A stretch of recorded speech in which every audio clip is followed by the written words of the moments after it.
Halo, apa kabar kalian? Mudah-mudahan selalu dalam keadaan sehat. Nah, pada video kali ini saya akan membagikan tips kepada kalian bagaimana cara pemupukan tanaman jambu.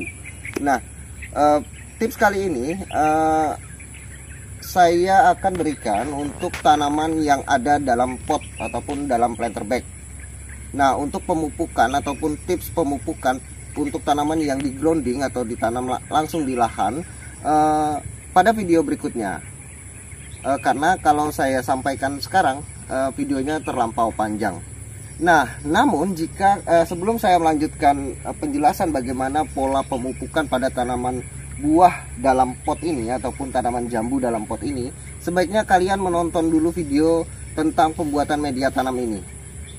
Sebenarnya YouTube mempermudah kita untuk mencantumkan link yang kita rekomendasikan untuk kalian tinggal klik lalu nonton. Namun sengaja saya munculkan thumbnailnya agar kalian membuka channel saya, agar kalian tahu juga bahwa saya sudah membuat 130 lebih video. Nah, tinggal kalian pelajari saja. Nah, setelah kalian pastikan sudah menonton semua, baru kalian jika ingin bertanya agar pertanyaannya lebih enak lah. Lebih enak untuk saya menjawab, tidak itu saja yang ditanyakan. Nah, jika kalian sudah menonton video tentang pembuatan media tanam tersebut, sekarang saya akan mulai menjelaskannya. Nah, pembuatan media tanam tersebut adalah campuran dari beberapa kali yang saya uji coba. Kemudian di mana di sana unsur kimia untuk fase pertumbuhan itu lebih dominan. Adapun fase untuk pembungaan atau pembuahan, fase generatifnya itu sangat sedikit, sangat minim.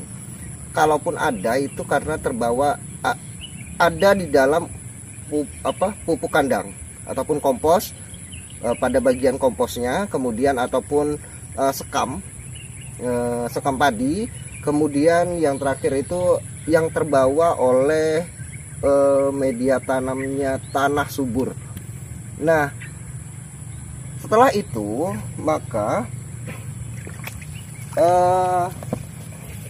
selama 3 bulan itu hanya membutuhkan air saja. Jika kalian menggunakan media yang sama yang saya buatkan pada video itu, maka kebutuhan dalam 3 bulan itu hanya cukup air saja. Nah, jika di dalam 3 bulan itu curah hujannya lebih tinggi ketimbang waktu panasnya, maka kalian harus periksa apakah tunas-tunasnya itu subur ataupun besar-besar, sehingga perlu atau belumnya pada saat 3 bulan itu untuk melakukan penanganan ataupun melakukan pemupukan. Nah, jika dilihat tunas barunya itu tidak berwarna hijau seperti ini, katakan merah, berarti menandakan dia memerlukan pupuk. Namun jangan terburu-buru untuk melakukan pemupukan. Periksa dulu apakah pH-nya itu baik. Nah, jika pH-nya itu tidak baik, maka lebih baiknya berikan kapur dulu. Tunggu reaksi dari kapur dolomit itu, apakah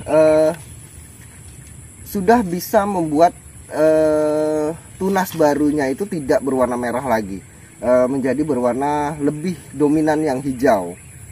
Nah, kemudian setelah itu baru berikan pupuk kompos berupa pupuk kandang. Karena dalam usia 3 bulan pada dasarnya itu adalah masih fase vegetatif. Jadi jangan terburu nafsu untuk melakukan pembuahan, agar tanaman kita tidak stres, dalam artian pertumbuhannya tetap normal. Nanti kemudian pada usia 7 bulan baru lebih baik, baru mulai dibuahkan. Nah, kalau misalkan kalian menanam di depan rumah, barulah boleh kalian buahkan. Namun jika skala kebun, maka lebih baiknya pada usia 7 bulan.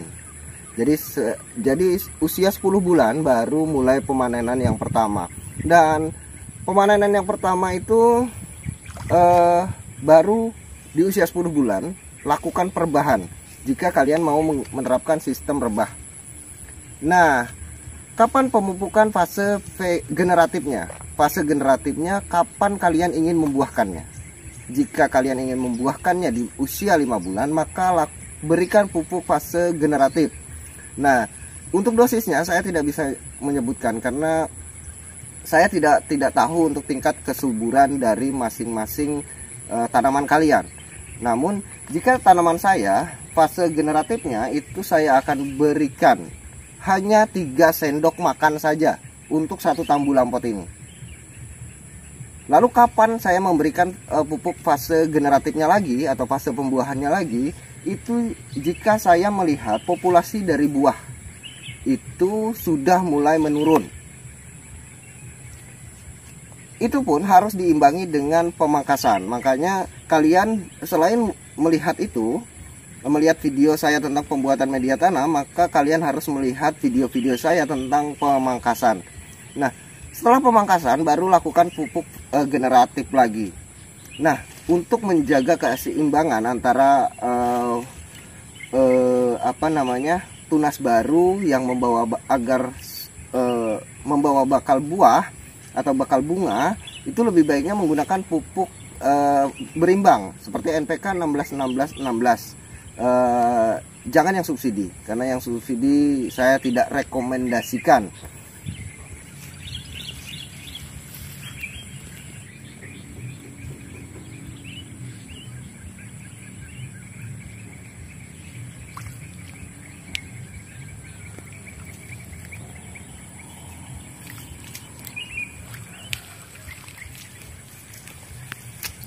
Dan saya ulangi lagi.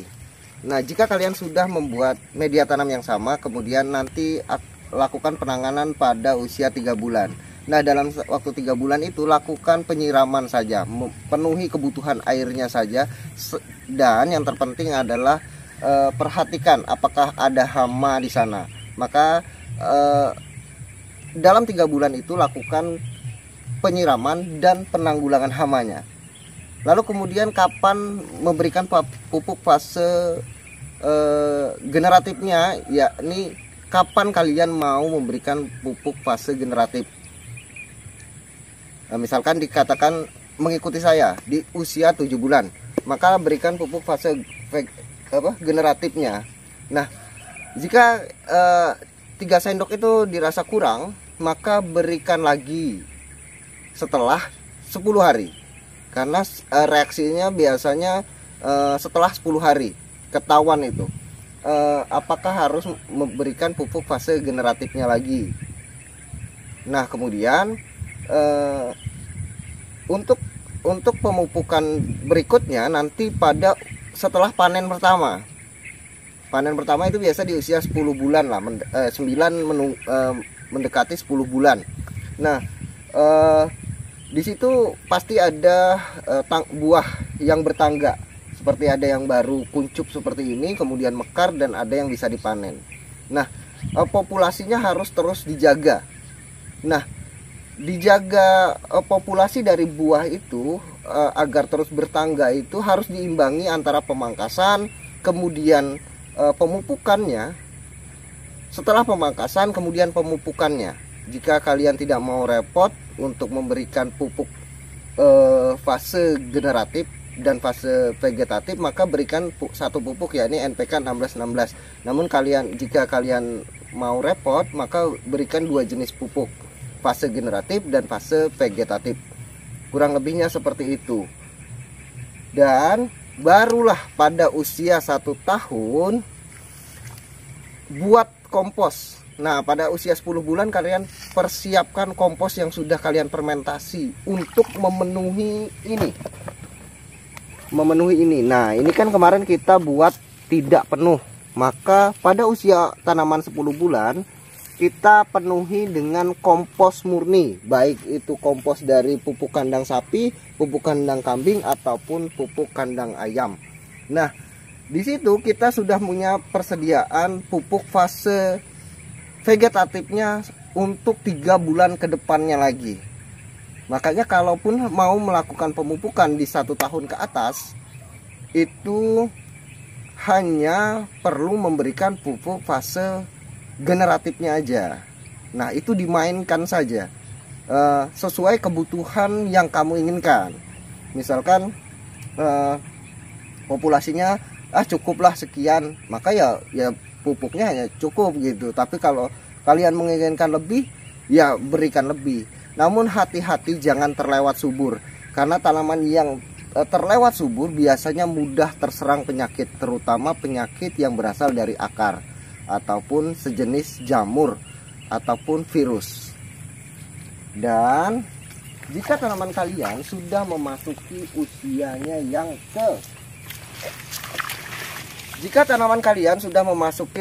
usianya yang kedua tahun ke atas, maka pemupukan fase generatif ataupun pembuahan itu harus diimbangi dengan pemangkasan.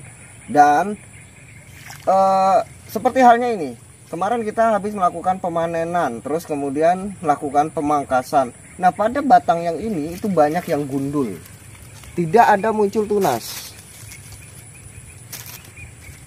Maka lebih baiknya lakukan pemupukan fase generatif ataupun berikan pupuk yang berimbang, NPK 16-16, untuk membuat kita percaya diri lah. Nah, untuk pupuk komposnya ini masih tersedia untuk 3 bulan ke depan, karena kemarin sudah menyusut dan sudah saya berikan lagi. Nah, ini masih penuh. Nanti dia akan menyusut sekitar 2 cm lagi, baru kita akan memberikan pupuk untuk vegetatifnya, ataupun isikan dengan pupuk kandang yang sudah difermentasi tentunya. Nah, jadi kalau berbicara tentang pemupukan itu saya mungkin bisa menjelaskan seperti halnya yang tadi saya jelaskan. Namun untuk dosis sebenarnya itu yang si pemilik tanaman lah yang lebih tahu. Karena yang menginginkan tanaman itu seberapa lebat buahnya itu adalah si pemilik tanaman. Jika dirasa masih bisa subur lagi, maka ya berikan aja. Nah, mungkin cukup itu saja. Dan sebagai penutup, saya akan menjawab tentang berapa sih ukuran planter bag yang saya gunakan. Nah, tentang ukuran planter bag ini paling sering ditanyakan di hampir setiap video saya upload, baik dia muncul di kolom komentar dari video tersebut ataupun lewat WA ataupun Messenger ya. Sebelum saya menjawab berapa ukuran planter bag tersebut, saya akan mengangkat satu peristilahan umum yang digunakan dalam dunia pendidikan, yakni tentang kata atau peristilahan bodoh dan pintar. Nah, mungkin kita sama-sama sepakat bahwasanya manusia yang terakhir normal itu sama-sama tidak tahu apa-apa. Lalu kemudian masuk ke dunia pendidikan, maka ada peristilahan yang diberikan, yakni bodoh dan pintar. Bodoh itu dipicu oleh satu tindakan, yakni tindakan malas. Nah, sedangkan pintar dipicu oleh satu tindakan rajin ataupun giat.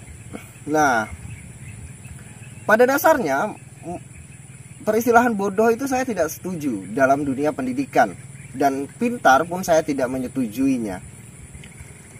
Yang saya setujui adalah tindakan malas dan tindakan rajin ataupun giat. Di sini saya sudah memberikan atau membuatkan video 130 lebih video. Nah, jika kalian masih bertanya tentang berapa ukuran planter bag ini, saya menganggapnya bahwa kalian malas untuk belajar. Jika untuk belajar saja kalian malas, bagaimana mungkin kalian bisa mewujudkan satu kebun yang kalian impikan? Terima kasih banyak sudah menyaksikan video saya kali ini. Salam buat keluarga Anda di rumah. Mohon maaf jika ada kata-kata yang salah ataupun kata-kata yang keliru. Saya Adi Sulaksono. Sampai jumpa.